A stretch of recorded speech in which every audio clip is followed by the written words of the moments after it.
So this is my second painting of the series, Spirit Animals or Animal Spirits, whichever you'd want to, what order you'd want to put it in. But this one is a raven. The first one was a falcon, and this one's a raven. And I've got a moon in the background just sketched out. I apologize, it's a bit hard to see because I don't want the sketch to be too dark because I'm going to be painting over this. But I have the raven sketched out already. This has all been drawn on. Nothing's been projected or pre-drawn somewhere else or anything. I've drawn this on, created basically the shape of the raven that I want, positioning on the board. And then I've drawn a moon in the position and size I want. And what I used, I'll just show you, to get the sacred geometry that's in its rough form so far, and you'll see it develop over time, is my compass here with an extension arm, and that is the right size for doing the whole circle here for the moon. And then I basically stuck this on each point here and drew these each place here, here, and so on, and that creates this sort of seed of life, flower of life element that would develop into a full flower of life. And then what I had to do is have another board and place that board against this one for the outside curves. And I'll retrace my steps so you can see. I had to do these ones here, but the tip of my compass would be off of the board, so I would set it up this way, so it would put those on, then I'd put the board here, and then do this one and that one. Now the next,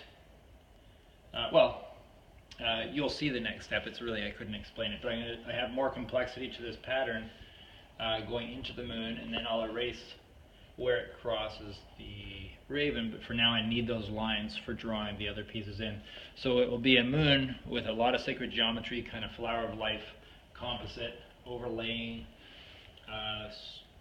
grid patterns, in that respect very much like what overlays the Earth, and I would imagine any planet has its own grids, ley lines and so on. A lot of sacred sites on the Earth, they claim, are on these ley lines, energy centers, and that's what I'm portraying on the moon through the sacred geometry.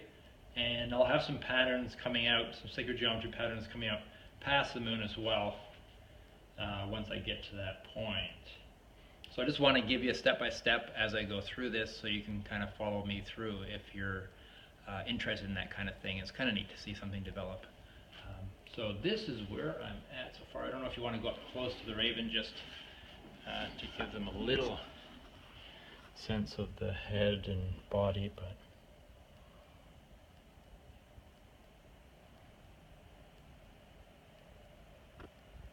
and even the shape of the raven, which is, as you can see, quite realistic. What I'm doing with my work is blending an element of realism with a very large element of design and sacred geometry. So I'm finding this sort of sacred geometry dynamics in the form, and you can say distorting or exaggerating that which would otherwise be little wobbly lines of feathers and things, and capturing those curves and things that I perceive in it, that I think will make it quite interesting when it's all done, and very pleasing to the eye, which is what sacred geometry does. So enough of my details about it. That the rest is just to be appreciated visually.